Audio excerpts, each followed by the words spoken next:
Harden with a timer at 5. He'll take the first shot of the game, and it's on the money. Harden with back-to-back triples. Harden heating up in the fourth. Harden pulls the trigger from deep, buries a three. James Harden with 42 and 12 in the final frame.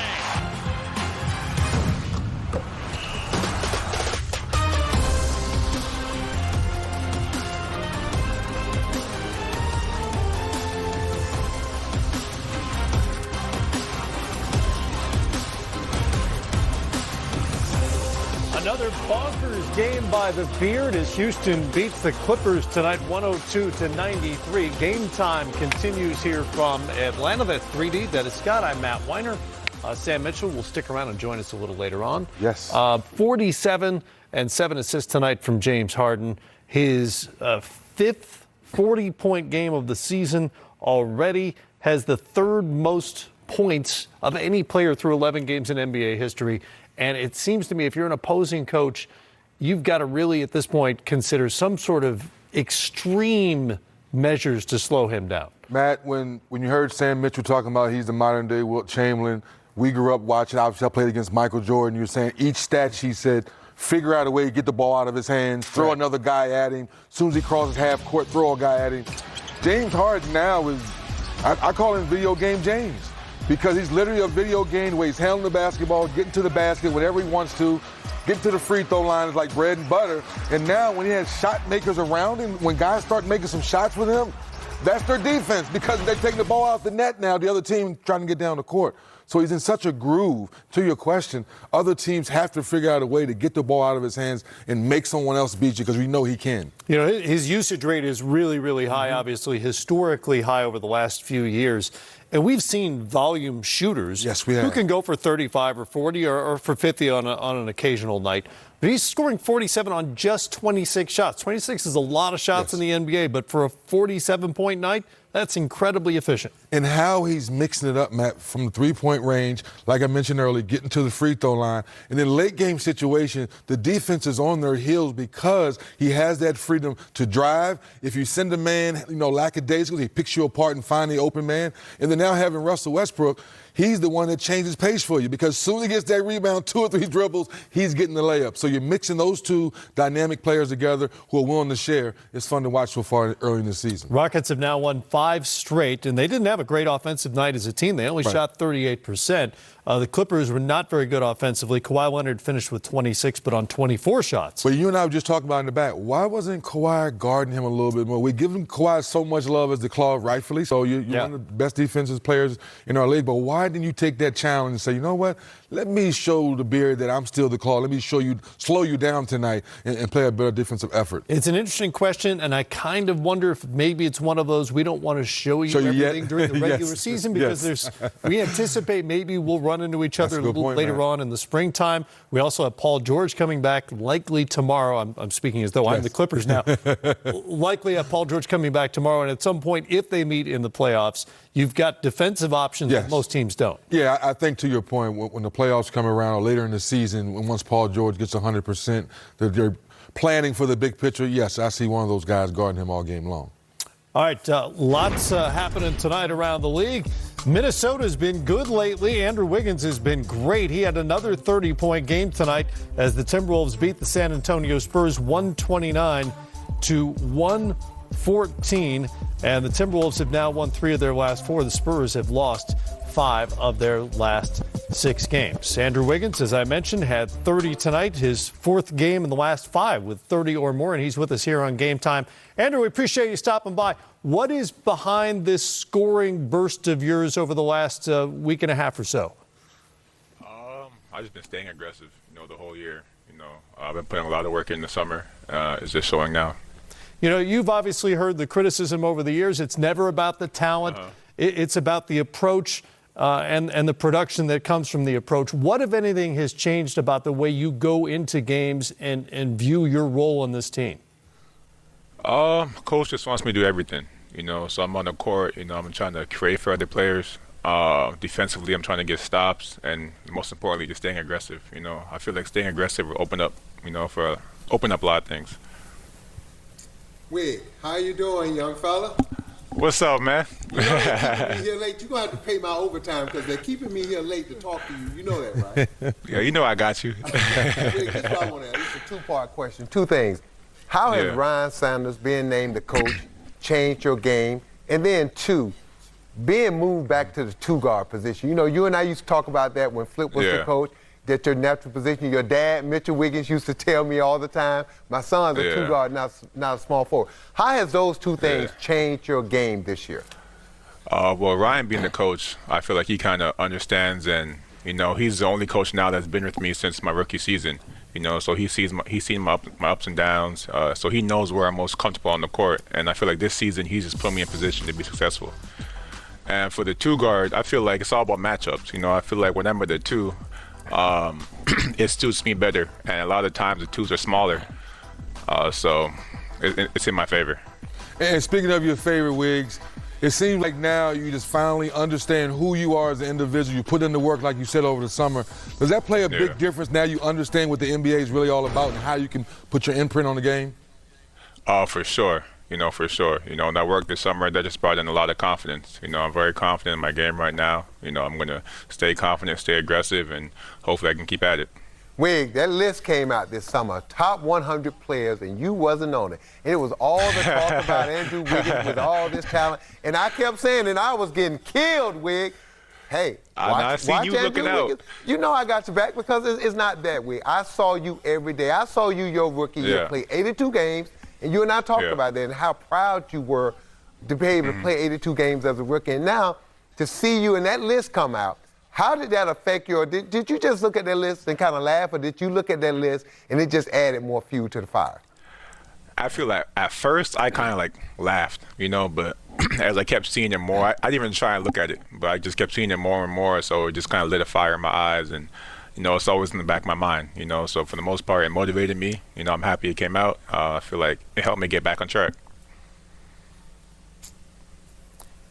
Andrew, one more before we let you go. You know, we keep hearing from Carl about the new attitude with this organization, with this team. Yeah. We saw the video of you guys training in the Bahamas over the summer, for what that was worth. What did change? What was the catalyst for all that, and how has it changed the way everyone goes about their business on the floor?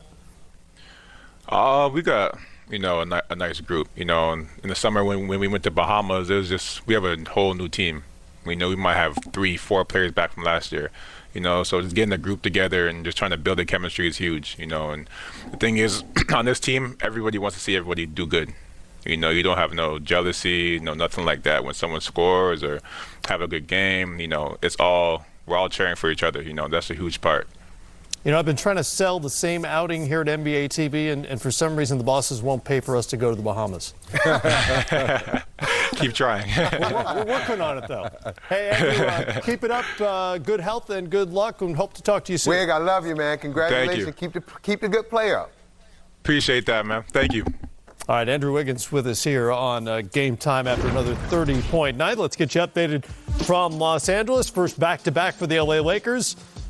Alex Caruso to Kyle Kuzma at a couple of big threes last night. That rolls home for him. And LA leads the Warriors by 12 up the coast in Portland. Toronto continuing on their road trip. Kent Bazemore with the three. Blazers lead that game by that margin. And the Rockets. Get it. James Harden and Russell Westbrook. Get it. There you get it. Oh, yeah. Oh. Ready to go? Kawhi Leonard, a little more business-like. I'm quiet. Houston takes the early lead. Harden. He's still dancing, man. Yep. Hits the layup there, and then Harden, step back three. When you drive, Matt, you put the defense on your heel. That's what makes your step back so potent. It's so simple. Yes. The formula is so simple. It really is. And it works. Works, and then once again, you attack the defense. You have to step up. You share the ball. We've just broken down the entire offense. That's it. And this Kawhi Leonard. This is the part here, big time move by Kawhi, but I love the fact that James Harden was moving his feet playing defense in that possession. Houston's lead down to 5. Westbrook. Oh my goodness, man. He shot that from Atlanta. Oof. Houston up by 12 at the half. Here comes LA, bigger third quarter. Lou Williams to Leonard for the dunk as the Clips win the third by 6 points. Williams going left. fade away, loves going left. Kawhi Not a great shooting night. 10 of 24, but this will fall for him. 3 of 9 from three-point range. He finishes with 26, 12 boards, 7 assists. Steve Ballmer is excited. Russell Westbrook had 4 fouls in the first quarter before he could even get heated up. Finished with 17 on the night. Keep your eye on Clint Capella here. Oh. It looked like he was coming to block the shot, Matt, and realized Green was already in his motion, then kind of got midair there. Concussion was the initial diagnosis. Finished with 12 points. Keep an eye on that. Harden will finish it. Pull up 3. He's not done. 7 of 13 from the great beyond. See, Matt, they tried to pick him up that time at half court. Now there's so much space. So crafty with his dribble, gets to his sweet spot. 5th 40-point game of the season already for Harden. This was fun. That's hilarious. Arguing with the refs. Dad, I'll call you later. And then his dad is calling for him to get teed up and run out of the game, and it happened. Oh, they cut it off too early. You should show he was like, Dad, I'll call you later, Dad, I'll call you later. That is cold. That's cold-blooded. With your dad on the other side of the floor. Houston gets the win. It's their 5th in a row, 102-93. Harden's 420 points are now the 3rd most ever by any player through 11 games of a season. Wilt Chamberlain had the only 2 more prolific scoring starts in terms of 11 games in NBA history. Rockets finished this game on a 22-9 run. No Joel Embiid for the Philadelphia 76ers as they hit Orlando to take on the Magic. 4th game of the year already. Embiid has sat out. Markelle Fultz, the former Sixer. First time he's faced them as an opponent. Modest numbers for Fultz on the night. Magic turn it over, and we're lobbing to Ben Simmons. Big Ben with the big hands. Good catch. He is 6'10", though, man. Yeah, he is. That helps. Yes, it does. And he can He's a good athlete, too. Run like a deer, so he's ahead of the pack there as well, which doesn't hurt. Aaron Gordon. Oh, wow. Okay, into the quarter. The halftime buzzer. All right, I like that. And we are all knotted up at 53. Give and go. Tobias Harris to Simmons, dunking again. Makes that look awfully easy. Simmons with 18 points, 8 boards, and 5 assists. On the other end, MCW, still alive. Yep, former Sixer as well. Aaron Gordon and Nikola Vucevic, happiest man in the Central Florida area that Embiid was not playing. Exactly. He goes for 25 and 12. Gordon with the putback, 18 points, 13 boards, 7 assists. Orlando scores 100 for the third time, and they get to 112 while holding Philadelphia to 97 points. Another rough shooting day for the 76ers from three-point range, just 8 of 30, 44% overall. And Orlando gets a much-needed win. Philadelphia has now lost 4 of 6. Yeah, they got lucky last night with Cleveland at home with the win with Embiid. Now without Embiid, Al Horford comes back from playing rest and lose a tough one on the road. 4 games out of 11. That seems like a lot for Embiid. Ja Morant and the Memphis Grizzlies on the road, still looking for their first win streak of the young season. Morant in the open floor. Whoa, he goes behind the back. Man, that's nice. Smooth. Behind the back again, through everybody.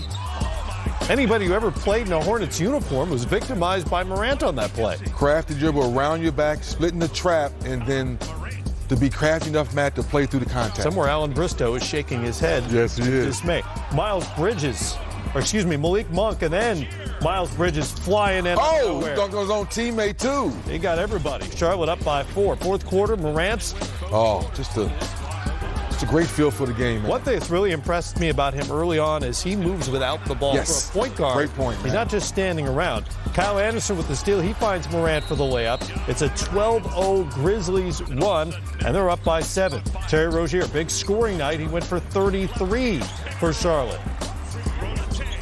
Hornets down 3, under 30 seconds to go. Devontae Graham has been a revelation for this team. He knocks down the 3. Very happy for the young fella find his confidence, Matt, to your point, shooting the ball. He had 19 on the night, tie game, under 10 seconds to go. The kid with the ball in his hand through Charlotte traffic, Matt, and it bounces home.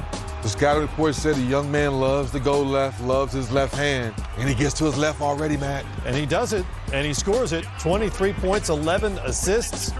Hornets, 0.7, that's enough time to catch and shoot. Couldn't get it off.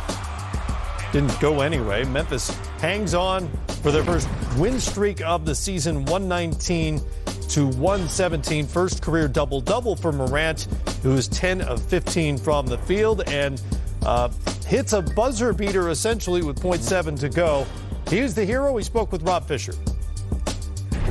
Late in the game, they started switching on my ball string, and coach called my number. He told me to attack when I come off, wait, and then just attack the rack and then make the play.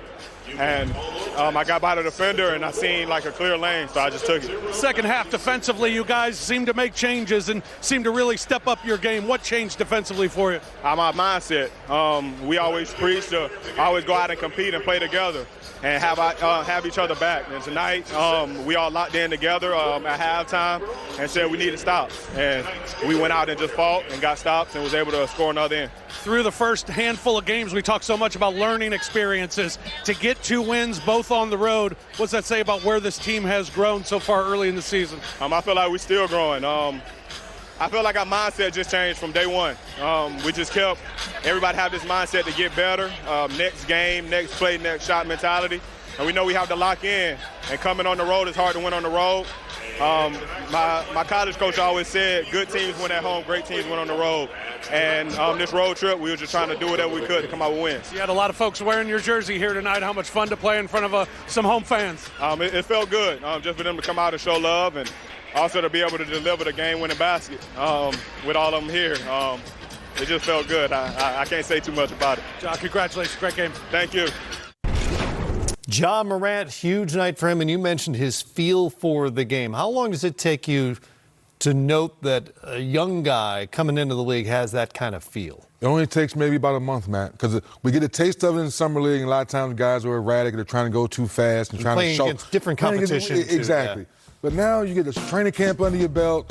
You're around some good vets. Like the way he hugged Jay Crowder at the end of the ball game lets me know he and Jay are having good conversation. But Matt, since we've been sitting here at NBA TV, how many times have we seen young guys settle for a jump shot? It's a tie score. Young guys? Well, vets too. But we know vets are being lazy. But most young guys will just bail out and shoot a jump shot. Yeah. Ja knows the score's tied. I love getting to my left hand. I'm getting to the rim. I want to get fouled. I want to go to the free throw line. So, to your point, the feel for the game, the confidence, it is really exudes. I'm just happy for the young man that whatever happened over the summer with his knee, that's fixed, and he has his bounce back. So it's fun to watch. Morant is the youngest player to hit a game winner in the final second of a game on the road in the last 10 seasons. All right, let's check in on the Wizards and the Boston Celtics. Isaiah Thomas back in town, taking on Kemba Walker and the C's. There's Kemba. Little Euro step, sure. And one. Boston up 24-18. Best record in the league coming in. Winners of 8 in a row. Bradley Beal. Bradley Beal is going to wind up like top 3 in the league in scoring with maybe his worst shooting percentage of his career. That's a great They point. just need him they need offense from him. That's right. Speaking of offense, Tatum found his back tonight after struggling the other night. Oof, struggling doesn't even. 1 for what? 18? Yeah. He had 23 in this game. Boston only up by 2 at the half. Oh, cookies. Carson Edwards with the steal. Career high 18 for him, the rookie out of Purdue. Beal pulls up and knocks down the 3. Here's the former Celtic. Still popular in Boston. Yeah. Gets the bucket and the foul. We loved those couple years. And then Rui Hachimura, the rookie, with 21 on the night. Boston only up by 7, but it's late. Kemba. It's Kemba time. Catch and shoot. 25, 5, and 5. Celtics have won 9 in a row, and they put up 140 on the night. Man. Against the Washington Wizards. Beal, 44 on 17 of 27 shooting. Actually, the shooting numbers are pretty good tonight. Less so on the season. So that's what they need from him on a nightly basis. Struggling Spurs, we just heard from Andrew Wiggins a few minutes to go here on Game Time. Here's Wiggins, who looks like a different player this season. Yeah, Matt, just real confident in what he's doing, getting to the basket, catching and shooting, playing deep. Everything about his game is a whole nother level. Oft criticized during his career that he basically wasn't living up to his prodigious talent, but he's showing it this year. How about DeMar DeRozan? That's clever stuff out of DeRozan, who had 27.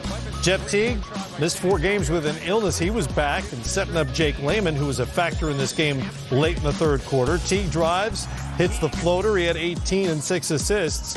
6 seconds left in the quarter. It's Wiggins for 3. Cat loving that. Yeah. And he was pretty good on the floor as well. In the block. 28 and 11 for Karl Anthony Towns. Late, it's the rookie, Jared Culver. I like it, young fella. What has I happened like it. to the San Antonio Spurs? It's funky in They San give up Antonio right now. 129. They've lost 5 of their last 6. Minnesota's won 3 of 4. Wiggins goes for 30 for the 4th time in the last 5 games. Also has his 2nd longest streak of 25-point games in his NBA career, 6 in a row now. Thursday night on TNT, Kristaps Porzingis, for the first time, plays at Madison Square Garden as an opponent. He and the Mavericks take on the Knicks in what he expects to be a, quote, weird game. Also expects to be booed by the Knicks crowd. Nets and Nuggets as Brooklyn continues their road trip out west. Late night coverage starts here with the warm-up at 6 Eastern.